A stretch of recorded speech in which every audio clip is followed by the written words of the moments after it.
अब हम लोग समझेंगे कुल उत्पाद, सीमांत उत्पाद तथा औसत उत्पाद वक्र की आकृतियाँ, कि कुल उत्पाद की आकृति कैसी होती है, सीमांत उत्पाद की आकृति कैसी होती है और औसत उत्पाद वक्र की आकृति कैसी होती है। आइए समझते हैं।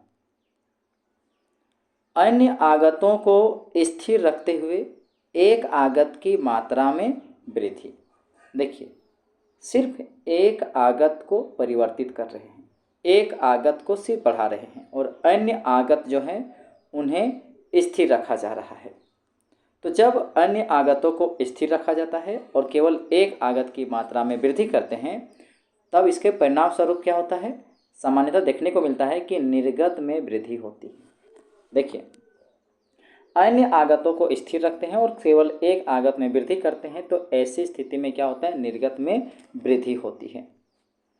तालिका 3.2 दर्शाती है, जैसे हम लोग देख चुके हैं तालिका 3.2 में, तो तालिका 3.2 में ये दर्शाती है कि किस प्रकार कुल उत्पाद में परिवर्तन आता है, टोटल प्रोडक्ट में किस प्रकार परिवर्तन आता है, वो तालिका 3.2 में दर्शाया गया है। जैसे जैसे श्रम की मात्रा में वृद्धि होती है। देखिए, अगर तालिका 3.2 को देखेंगे तो आप पाएंगे कि जैसे जैसे श्रम की मात्रा में वृद्धि होती है,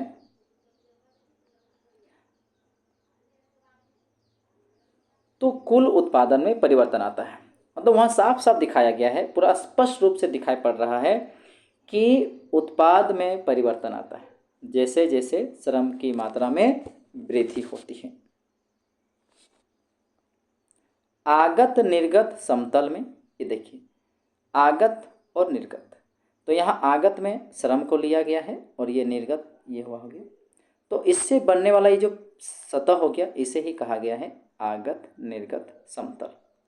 तो आगत निर्गत समतल में यहाँ देखिए कुल उत्पादन वक्र को दिखाया गया है। कुल उत्पादन वक्र हर स्थिति में आप देख सकते हैं, हर स्थिति में धनात्मक प्रवणता वाला वक्र है।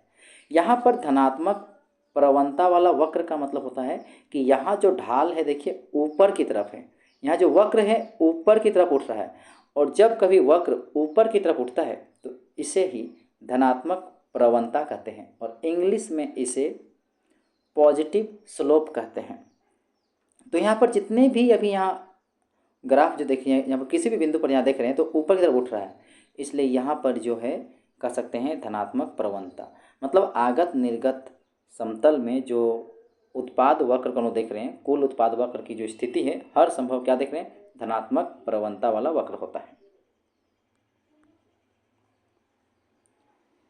तो यहाँ पर जो रेखाचित्र दिखाने का कोशिश किया है 3.1 में, तो रेखाचित्र 3.1 में एक विशिष्ट फर्म के लिए, किसी एक खास फर्म के लिए कुल उत्पादन वक्र का आकार दर्शाती है। यानी कि यहाँ पर जो रेखाचित्र 3.1 जो आप देख रहे हैं, ये किसी फर्म के लिए है और यह क्या दिखा रहा है, उस फर्म का कुल उत्पादन वक्र को दर्शा रहा है। हम श्रम की इकाइयाँ, श्रम की जो वैल्यू है, श्रम की जो इकाइयाँ हैं समस्तरीय अक्ष पर, समस्तरीय अक्ष मतलब एक्स एक्सिस, यानी एक्स एक्सिस पर क्या लिया गया है, एक्स एक्सिस पर लिया गया है श्रम की इकाइयों को, तथा निर्गत जो है वो ऊर्ध्व स्तर अक्ष पर मापते हैं, और यहाँ पर जो ऊर्ध्व स्तर है यहाँ पर हम लोग क्या करते हैं, उत्पाद को माप रहे हैं। श्रम की एल इकाई के साथ, देखिए श्रम का यहाँ पर ये बिंदु एल इकाई को दर्शा रहा है, तो श्रम के एल इकाई के साथ फर्म की निर्गत कितनी है, तो यहाँ जब यहाँ पर जो वक्र को यहाँ पर टच करता है, जब इसके यहाँ पर 90 डिग्री खींचते हैं इधर, तो हमें पता चलता है कि जिस समय श्रम एल है उस समय वहाँ पर कुल उत्पाद कितनी है, Q1 इकाई की है। तो फर्म निर्गत की Q1 इकाइयों का अधिक से अधिक उत्पादन कर सकती है। मतलब एल इकाई श्रम होती है तो वो फर्म जो है अधिक से अधिक Q1 निर्गत कर सकता है, Q1 इकाई का ही वो निर्गत कर सकता है।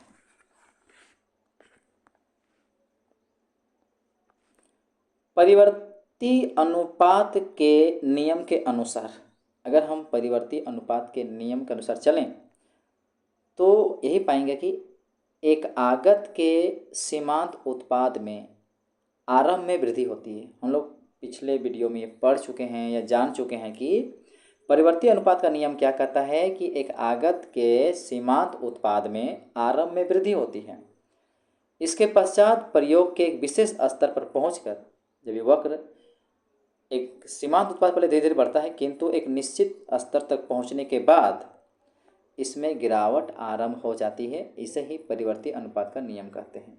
ये हम लोग पहले भी जानते हैं, पढ़े थे। अतः आगत निर्गत समतल में, अतः क्या होगा, आगत निर्गत जो हम लोग समतल यहाँ देखे थे ग्राफ में, तो सीमांत उत्पाद वक्र दिखाता है। अतः आगत निर्गत समतल में सीमांत उत्पाद वक्र दिखाता है एक उल्टे यू वक्र आकृति के रूप में। कैसे? क्योंकि धीरे धीरे पहले बढ़ा, उसका घटना शुरू हुआ, तो इसका मतलब है कि इस तरह की आकृति, इस तरह की आकृति, उल्टे यू की आकृति, पहले धीरे धीरे पहले बढ़ा, फिर एक मैक्सिमम तक गया, एक उच्चतम, उसके बाद धीरे धीरे घटने लगा। तो कह सकते हैं कि अंग्रेजी के अक्षर उल्टे यू वक्र के आकृति के रूप में होता है। तो इसका मतलब अभी हम लोग एक चीज़ सीख गए, सीमांत उत्पाद वक्र कैसा होता है। सीमांत उत्पाद वक्र होता है अंग्रेजी के अक्षर यू के उल्टे आकार में। आइए अब हम देखते हैं कि औसत उत्पाद वक्र कैसा होता है। तो अभी तक हम लोगों ने एक वक्र तो सीख गए, और वो है सीमांत उत्पाद वक्र कैसा होता है। तो सीमांत उत्पाद वक्र कैसा होता है, उल्टे यू के वक्र की तरह होता है। तो अब हम लोग क्या जानेंगे, औसत उत्पाद वक्र कैसा दिखता है। तो हम लोग जानेंगे परिवर्ती आगत की पहली इकाई के लिए, परिवर्ती आगत की, अगर हम लोग यहाँ देखेंगे परिवर्ती आगत की पहली इकाई, फर्स्ट इकाई के लिए कोई सरलता से जांच सकता है, कोई भी इसको आसानी से जांच सकता है कि सीमांत उत्पाद और औसत उत्पाद समान होते हैं। सीमांत उत्पाद और औसत उत्पाद समान होते हैं पहली इकाई के लिए। अब जैसे जैसे हम आगत की मात्रा में वृद्धि करते जाते हैं, सीमांत उत्पाद में वृद्धि होती जाती है। जैसे जैसे हम आगत की मात्रा में वृद्धि करते हैं, सीमांत उत्पाद में वृद्धि होती जाती है। सीमांत उत्पाद के औसत होने के कारण, सीमांत उत्पादों के औसत होने के कारण औसत उत्पाद में भी वृद्धि होती है।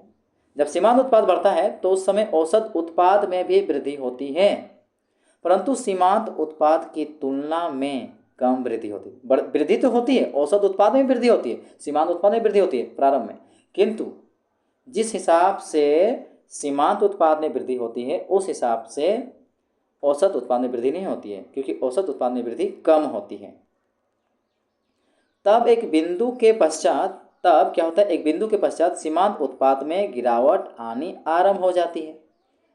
जब तक सीमांत उत्पाद का मूल्य प्रचलित और औसत उत्पाद के मूल्य की तुलना में अधिक रहता है। देखिए, जब तक सीमांत उत्पाद का मूल्य, यानी सीमांत उत्पाद की जो वैल्यू हो रही है, औसत उत्पाद के मूल्य की तुलना में अधिक रहता है, तब औसत उत्पाद में वृद्धि होती है। तब क्या होता है, औसत उत्पाद में वृद्धि होती है। एक बार जब सीमांत उत्पाद में पर्याप्त रूप से गिरावट आ जाने पर इसका मूल्य प्रचलित औसत उत्पाद की तुलना में कम हो जाती है, और बाद में भी औसत उत्पाद में गिरावट आरंभ हो जाती है। मतलब जब सीमांत उत्पाद में पर्याप्त रूप से गिरावट आ जाता है तो इसका मूल्य प्रचलित औसत मूल्य की तुलना में, तो सीमांत उत्पाद की प्रचलित औसत मूल्य क्या होता है, वो औसत उत्पाद की तुलना में कम हो जाता है। एक बार सीमांत उत्पाद में पर्याप्त रूप से गिरावट आ जाने पर इसका जो मूल्य है प्रचलित औसत उत्पाद की तुलना में, औसत उत्पाद की तुलना में कम हो जाता है, और बाद में भी औसत उत्पाद में, तब बाद में क्या होता है, औसत उत्पाद में गिरावट आरंभ हो जाती है। अतः औसत उत्पाद वक्र भी, तो हम लोग क्या समझें, तो औसत उत्पाद वक्र भी उल्टे यू की आकृति का होता है। अब हम लोग समझेंगे कि फिर से कि औसत उत्पाद वक्र आखिर उल्टे यू के क्यों होती है। क्योंकि हम लोग जानते हैं कि जैसे जैसे सीमांत उत्पादन वक्र में वृद्धि होती है, वैसे वैसे औसत उत्पाद में भी वृद्धि होती है। तो फिर जब एक निश्चित समय के बाद जब सीमांत उत्पाद घटता है, सीमांत उत्पाद, तो वैसे वैसे औसत उत्पाद में भी गिरावट आने लगता है। तो यही वजह है कि औसत उत्पाद वक्र भी उल्टे यू की आकृति की होती है। जब तक औसत उत्पाद में वृद्धि होती रहती है, जब तक औसत उत्पाद में वृद्धि होती है, इस स्थिति में सीमांत उत्पाद औसत उत्पाद की तुलना में अधिक होता है। इस बात को नोट करके रखना है। जब तक औसत उत्पाद में वृद्धि होता है, जब तक औसत उत्पाद में वृद्धि होता है, तब तक सीमांत उत्पाद जो होता है औसत उत्पाद की तुलना में अधिक रहता है। अन्यथा औसत उत्पाद में वृद्धि नहीं हो सकती। अगर ऐसा नहीं होगा तो औसत उत्पाद में वृद्धि नहीं हो सकती। समान रूप से जब औसत उत्पाद में गिरावट आती है, अब जब औसत उत्पाद में गिरावट आती है तो सीमांत उत्पाद को औसत उत्पाद की तुलना में आवश्यक रूप से कम होनी चाहिए। देखिए, जब औसत उत्पाद में गिरावट आती है तब क्या देखते हैं कि सीमांत उत्पाद को औसत उत्पाद की तुलना में आवश्यक रूप से गिरावट यानी कि आवश्यक रूप से कम होनी चाहिए। इससे यह निष्कर्ष निकलता है कि सीमांत उत्पाद वक्र जो होता है औसत उत्पाद वक्र को सीमांत उत्पाद वक्र जो होता है वो औसत उत्पाद वक्र को अधिकतम औसत उत्पाद के बिंदु से ऊपर से काटता है। यानी कि यहाँ देखिए, ये सीमांत उत्पाद वक्र देखिए ऊपर से अधिकतम पर ऊपर से काटता है। किसको काटता है? औसत उत्पाद को काटता है। पुनः हम लोग इसको पुनः दोहराएंगे और समझेंगे। देखिए, जब तक औसत उत्पाद में वृद्धि होती रहती है, इस स्थिति में सीमांत उत्पाद औसत उत्पाद की तुलना में अधिक होता है। अन्यथा क्या होगा? औसत उत्पाद में वृद्धि नहीं हो सकती है। समान रूप से जब औसत उत्पाद में गिरावट आती है, औसत उत्पाद में क्या आती है? गिरावट आती है, तब सीमांत उत्पाद को औसत उत्पाद की तुलना में आवश्यक रूप से कम होना चाहिए। इससे यह निष्कर्ष निकलता है कि सीमांत उत्पाद वक्र औसत उत्पाद वक्र को अधिकतम औसत उत्पाद के बिंदु से ऊपर से काटता है। जो अभी हम लोग देखें, यहाँ देखिए सीमांत उत्पाद वक्र जो है, देखिए अंग्रेजी अक्षर के यू के उल्टे जैसा है। औसत उत्पाद वक्र भी देखिए उल्टे जैसा है। तो यहाँ कह सकते हैं कि शुरुआत में देखिए सीमांत उत्पाद भी बढ़ रहा है, शुरुआत में देखिए औसत उत्पाद भी बढ़ रहा है, किंतु क्या हो रहा है देखिए ध्यान से, उसके बाद एक घटने लगा। अब हम लोग दोनों को देखते हैं तो क्या देखते हैं कि देखिए जब बढ़ रहा था, जिस समय बढ़ रहा था तो उस समय देखिए सीमांत उत्पाद ज़्यादा है, किससे? औसत उत्पाद की तुलना में ज़्यादा है। और यही जब घटता है तो औसत उत्पाद के अधिकतम पर ऊपर से काटता है। तो रेखाचित्र 3.2 में एक विशिष्ट फर्म के औसत उत्पाद तथा सीमांत उत्पाद वक्र की आकृति को दर्शाता है। यानी कि 3.2 रेखाचित्र में देख सकते हैं किसी एक फर्म के लिए औसत उत्पाद और सीमांत उत्पाद वक्र को दिखा रहा है। श्रम को औसत उत्पाद L पर अधिकतम है। यहाँ पर देखिए, यहाँ पर बता रहा है कि श्रम का औसत उत्पाद, श्रम का यानी कि L के लिए औसत उत्पाद जो है L पर अधिकतम है, क्योंकि L पर देखिए सबसे ज़्यादा है, क्योंकि वक्र देखिए उस समय सबसे ऊंचाई पर है। L के बाईं ओर, इधर देखिए L के बाईं ओर औसत उत्पाद में वृद्धि हो रही है। देखिए औसत उत्पाद में वृद्धि हो रही है क्योंकि ग्राफ ऊपर उठ रहा है, तथा सीमांत उत्पाद, यहाँ देखिए सीमांत उत्पाद भी बढ़ रहा है, मगर एक चीज़ क्या है कि सीमांत उत्पाद उससे अधिक है, उत्पाद की तुलना में अधिक है, औसत उत्पाद की तुलना में अधिक है। ग्राफ से स्पष्ट दिख रहा है। देखिए सीमांत का ऊपर ग्राफ है, औसत का नीचे ग्राफ है, ठीक है। तो इससे स्पष्ट हो जाता है कि L के बाईं ओर जो है सीमांत उत्पाद जो है बढ़ रहा है, औसत उत्पाद भी बढ़ रहा है, मगर सीमांत उत्पाद ज़्यादा अधिक वृद्धि कर रहा है।